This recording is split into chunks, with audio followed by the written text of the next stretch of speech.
गुरु प्यारी साध संगत जी, आप सभी को प्यार भरी राधा स्वामी जी।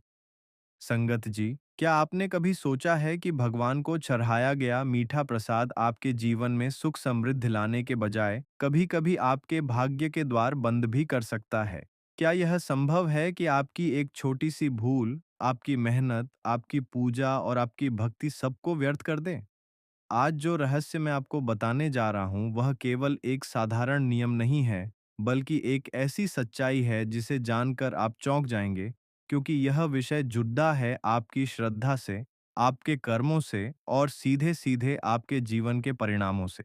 संगत जी, भगवान को मीठा प्रसाद चढ़ाना हमारी सनातन परंपरा का एक अत्यंत पवित्र हिस्सा है। लड्डू, पेढ़ा, हलवा, खीर, इन सब का उपयोग हम अपने आराध्य को प्रसन्न करने के लिए करते हैं। लेकिन क्या आपने कभी यह जानने की कोशिश की है कि इस मीठे प्रसाद को चढ़ाने का सही तरीका क्या है? क्या आपने कभी सोचा है कि अगर इसमें थोड़ी सी भी चूक हो जाए, तो उसका परिणाम क्या हो सकता है? संगत जी, आज के समय में अधिकतर लोग केवल दिखावे के लिए पूजा करते हैं। उन्हें यह नहीं पता होता कि जो वे कर रहे हैं, वह सही है या गलत, और यही सबसे बड़ी भूल बन जाती है। आपने देखा होगा कई लोग मंदिर में या घर में पूजा के समय मीठा प्रसाद चढ़ाते हैं, लेकिन उसी प्रसाद को बाद में बिना किसी नियम के, बिना किसी मर्यादा के कहीं भी रख देते हैं। कुछ लोग तो ऐसे भी होते हैं जो भगवान को चढ़ाया गया प्रसाद बिना श्रद्धा के बस एक सामान्य भोजन की तरह ग्रहण कर लेते हैं। संगत जी, यहीं से शुरू होती है गलती। शास्त्रों में स्पष्ट कहा गया है कि प्रसाद केवल भोजन नहीं होता, वह भगवान का आशीर्वाद होता है। उसमें एक दिव्य ऊर्जा समाहित होती है। जब आप उसे श्रद्धा और नियम के साथ ग्रहण करते हैं, तो वह आपके जीवन में सकारात्मक ऊर्जा भर देता है। लेकिन जब आप उसमें लापरवाही करते हैं, तो वही ऊर्जा नकारात्मक प्रभाव भी डाल सकती है। अब आप सोच रहे होंगे कि आखिर वह कौन-कौन सी गलतियां हैं जिनसे हमें बचना चाहिए, तो ध्यान से सुनिए। सबसे पहली और सबसे बड़ी गलती संगत जी, कभी भी बासी या खराब मीठा प्रसाद भगवान को नहीं चढ़ाना चाहिए। कई लोग सोचते हैं कि घर में बचा हुआ मीठा भगवान को चढ़ा देंगे तो वह पवित्र हो जाएगा, लेकिन यह सोच पूरी तरह गलत है। भगवान को हमेशा ताज़ा, शुद्ध और सात्विक प्रसाद ही अर्पित करना चाहिए, क्योंकि भगवान भाव के भूखे होते हैं, लेकिन भाव के साथ शुद्धता भी उतनी ही आवश्यक होती है। दूसरी गलती संगत जी, प्रसाद बनाते समय मन का शुद्ध होना बहुत जरूरी है। अगर आप प्रसाद बनाते समय क्रोध, चिंता या नकारात्मक विचारों में डूबे हुए हैं, तो वह प्रसाद शुद्ध नहीं माना जाता। ऐसा प्रसाद भगवान को अर्पित करने से आपको वह फल नहीं मिलता जिसकी आप अपेक्षा करते हैं। तीसरी गलती, बहुत से लोग प्रसाद को भगवान के सामने रखने के बाद तुरंत उठा लेते हैं। संगत जी, यह भी एक बड़ी भूल है। प्रसाद को भगवान के सामने कुछ समय के लिए रखना चाहिए, ताकि वह दिव्य ऊर्जा से भर सके। जल्दबाजी में किया गया कोई भी कार्य अधूरा ही रहता है। संगत जी, अब आप सोचिए कि अगर हम इन छोटी-छोटी बातों का ध्यान नहीं रखेंगे, तो हमारी पूजा कैसे सफल होगी? एक और महत्वपूर्ण बात, कभी भी प्रसाद को अपवित्र स्थान पर नहीं रखना चाहिए। कई लोग प्रसाद को इधर-उधर रख देते हैं या ऐसे स्थान पर रख देते हैं जहां साफ-सफाई का ध्यान नहीं होता। यह भी एक गंभीर भूल है। संगत जी, प्रसाद केवल खाने की वस्तु नहीं है, वह भगवान का आशीर्वाद है। उसे हमेशा सम्मान के साथ रखना और ग्रहण करना चाहिए। अब मैं आपको एक और गुप्त बात बताने जा रहा हूं जिसे बहुत कम लोग जानते हैं। जब आप भगवान को मीठा प्रसाद चढ़ाते हैं, तो वह केवल भगवान को अर्पित नहीं होता, बल्कि वह आपके घर की ऊर्जा को भी प्रभावित करता है। अगर आप नियम और श्रद्धा के साथ प्रसाद चढ़ाते हैं, तो आपके घर में सकारात्मक ऊर्जा का प्रवाह बढ़ता है। लेकिन अगर आप लापरवाही करते हैं, तो वही प्रसाद आपके जीवन में बाधाएं भी उत्पन्न कर सकता है। संगत जी, आपने कई बार देखा होगा कि कुछ लोगों की पूजा बहुत नियमित होती है, फिर भी उनके जीवन में समस्याएं बनी रहती हैं। और कुछ लोग कम पूजा करते हैं, फिर भी उनके जीवन में सुख शांति बनी रहती है। इसका कारण क्या है? कारण है पूजा की शुद्धता और नियमों का पालन। अब मैं आपको एक ऐसी बात बताने जा रहा हूँ जो शायद आपने पहले कभी नहीं सुनी होगी। संगत जी, अब तक आपने जाना कि मीठा प्रसाद केवल एक परंपरा नहीं बल्कि एक ऊर्जा है, एक आशीर्वाद है। लेकिन अब जो रहस्य मैं आपको बताने जा रहा हूँ वह और भी गहरा है और यह सीधे सीधे आपके जीवन के सुख और दुख से जुड़ा हुआ है। संगत जी, शास्त्रों में कहा गया है कि जब भी आप भगवान को मीठा प्रसाद चढ़ाते हैं तो वह केवल भगवान तक ही सीमित नहीं रहता। वह आपके घर के वातावरण में फैल जाता है, आपके विचारों को, आपके कर्मों को और आपके भाग्य को प्रभावित करता है। लेकिन यहाँ एक ऐसी गलती होती है जिसे अधिकांश लोग नजरअंदाज कर देते हैं। संगत जी, कभी भी भगवान को चढ़ाया गया मीठा प्रसाद अकेले नहीं खाना चाहिए। जी हाँ, यह सुनकर आपको आश्चर्य हो सकता है, लेकिन यह एक बहुत ही महत्वपूर्ण नियम है। जब आप प्रसाद को केवल अपने लिए रख लेते हैं, जब आप उसे दूसरों में बांटने के बजाय अकेले ही ग्रहण करते हैं, तो वह प्रसाद अपने पूर्ण फल को नहीं दे पाता, क्योंकि प्रसाद का अर्थ ही है वितरण और साझा करना। भगवान का आशीर्वाद केवल आपके लिए नहीं होता, वह सभी के लिए होता है। संगत जी, आपने देखा होगा मंदिरों में प्रसाद हमेशा बांटा जाता है। कोई भी व्यक्ति उसे अकेले नहीं खाता क्योंकि वहां यह नियम सदियों से पालन किया जा रहा है। लेकिन घर में हम अक्सर इस बात को भूल जाते हैं। अब एक और गहरी बात सुनिए। कभी भी प्रसाद को पैरों के पास या जमीन पर सीधे नहीं रखना चाहिए। यह बहुत ही बड्डी अशुद्ध मानी जाती है। ऐसा करने से उस प्रसाद की पवित्रता समाप्त हो जाती है। संगत जी, प्रसाद को हमेशा किसी स्वच्छ बर्तन में ऊंचे स्थान पर रखना चाहिए और उसे श्रद्धा के साथ ग्रहण करना चाहिए। अब बात आती है समय की। बहुत से लोग प्रसाद चढ़ाने के बाद उसे लंबे समय तक यूं ही छोड़ देते हैं।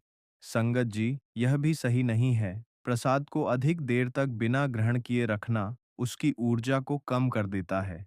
इसीलिए उचित समय पर उसे ग्रहण कर लेना चाहिए। लेकिन यहाँ भी एक नियम है। प्रसाद को कभी भी गुस्से या दुख की स्थिति में नहीं खाना चाहिए।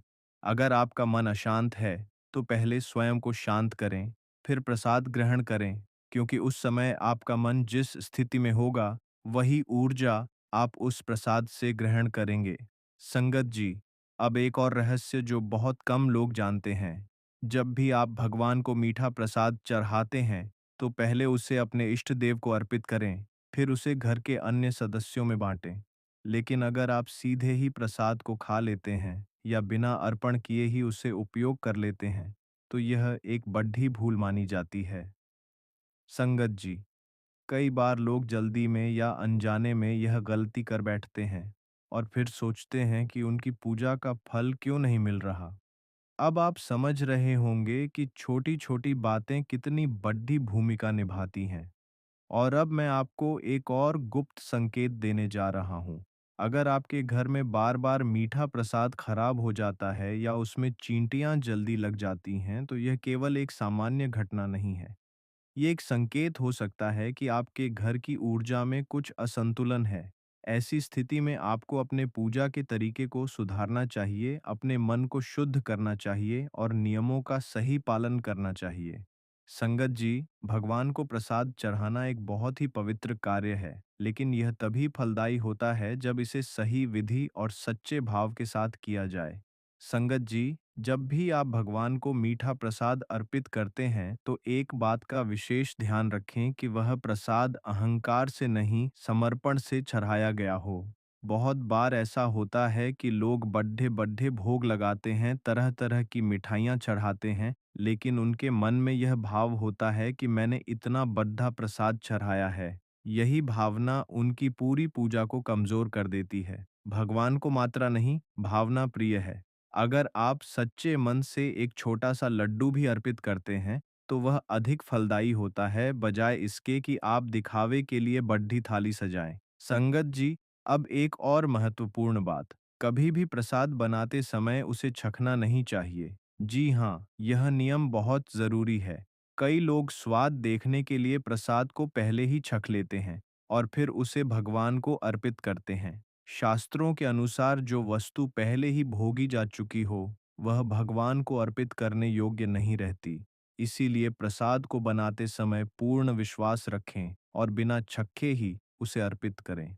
संगत जी, अब बात आती है प्रसाद ग्रहण करने की विधि की। जब आप प्रसाद लें, तो उसे कभी भी जल्दबाजी में या चलते फिरते नहीं खाना चाहिए।